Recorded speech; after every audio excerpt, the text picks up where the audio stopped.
शमी के वृक्ष, बेलपत्र का वृक्ष, उसके नीचे की मिट्टी हो, उसके नीचे की रज हो, वो भी औषधि का कार्य करती है।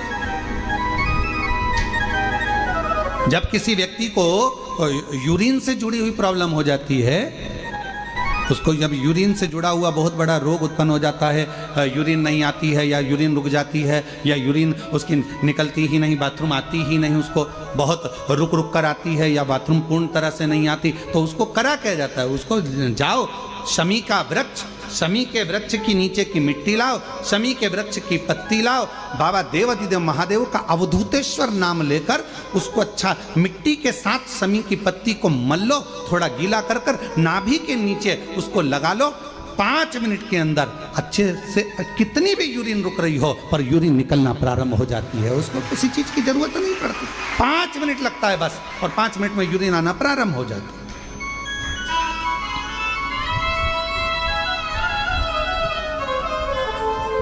उस शमी का वृक्ष, वो शमी का पौधा, वो शमी का वृक्ष कोई साधारण नहीं होता। कहने वाले कह दिए शमी का पौधा यहां मत लगाना, शमी का पौधा वहां मत लगाना, शमी का पौधा, बेलपत्री का पौधा यहां मत लगाना, बेलपत्री का पौधा वहां मत लगाना, बेलपत्र को यहां मत लगाना। अरे भाई,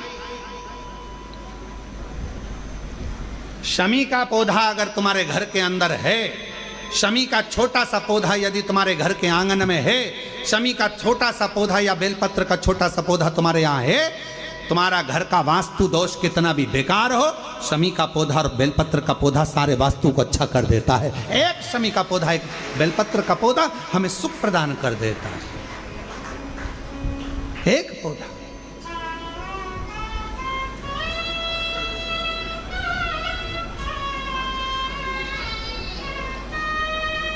उस शमी के पौधे को ना पहचान रहे लोग, उस बेलपत्र के पौधे को ना पहचान रहे लोग।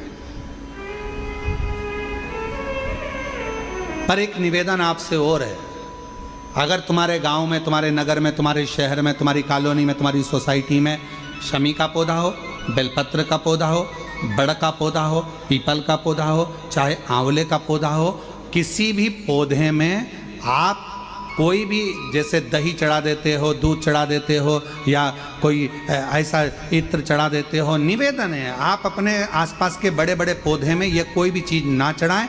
कोई महाराज कितना भी बताए, पर उस पौधे के अंदर आप केवल जल चढ़ाएं, केवल जल।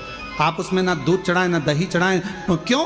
क्योंकि पौधे में जब दही जाता है तो दही जाने के कारण, इत्र जाने के कारण, तेल जाने के कारण, कोई सामग्री जाने के कारण वो बड़े से बड़ा पौधा सूखने लगता है। हमारा करवत्त निवेदन है आपसे, उस पौधे में जब भी बेलपत्र का पूजन करने जाओ, ना दूध चढ़ाना ना दही चढ़ाना, केवल जल चढ़ाना।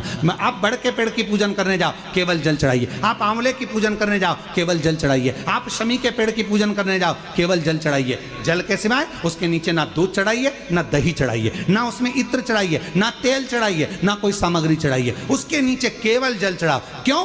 क्योंकि शमी ने स्वयं मंदार से कहा है, हे मंदार, शमी ने मंदार से कहा है, हे मंदार, जब कोई एक जल का पात्र लेकर हम पंच वृक्ष के नीचे आते हैं, जल का भरा हुआ पात्र लेकर आते हैं और जल समर्पित करते हैं, जब वो खाली पात्र हमारे वृक्ष के नीचे से जाता है तो वो खाली नहीं रहता, हम उसे लक्ष्मी से परिपूर्ण कर कर भेज देते हैं। ये शमी कहता है।